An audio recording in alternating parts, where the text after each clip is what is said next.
Here's your Storm Track 7 forecast.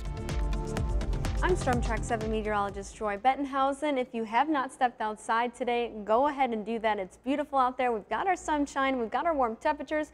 Winds are a little bit breezy, but that's what's helping pump in this warm air. Light rain moves in tomorrow, but Friday we could see the chance for a wintry mix. Something also to pass along, elevated fire danger for today. Now, because of the gusty winds up to 35 miles per hour, we're seeing a good mixing within the atmosphere. Well, what does that mean? Now, we have dew points in the forecast for about 40 degrees, but when you do have that mixing and gusty winds, it actually dries out the layer, so we'll have low humidity with relative humidity values about 20 to 30%.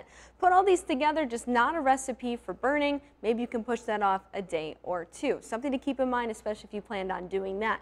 Temperatures across the state, anywhere between 15 to 25 degrees warmer at this time right now than what they were yesterday. So we're all enjoying this warm weather across the Midwest, but things change tomorrow.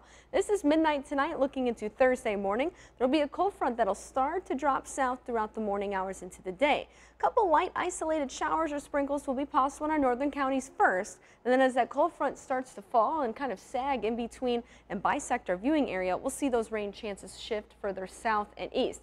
Again, light rain possible for the evening commute, so you shouldn't have any issues going to work or coming home from work. You'll likely just see a couple of showers passing by. However, things start to change midnight Friday morning.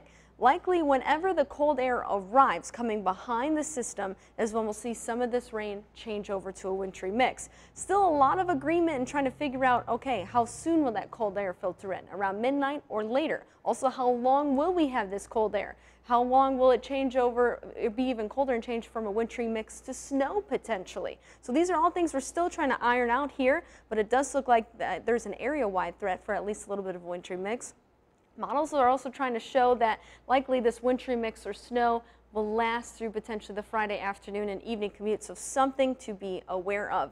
Area-wide, I have 1 to 3 inches. This is likely on the higher side of things. It all depends how cold we get and how long we'll keep that cold air in place. The ground is just too warm after a couple of nice days, so likely it won't really stick to surfaces. If it does, it won't stay for very long. So just something to keep in mind as we continue to work through the details moving forward from today into tomorrow as well. Today's highs, upper 60s, low 70s under some sunshine. Tonight we're dropping down to 40 degrees, so still quite mild as cloud cover starts to increase. City by city forecast, Waterloo, Dubuque, Cedar Rapids, and Iowa City, 50s tomorrow, but 40s on Friday with the chance of a wintry mix. 10-day forecast does show we do dry out for the weekend, so it's going to be nice for any outdoor activities as highs make it back to the 60s on Sunday.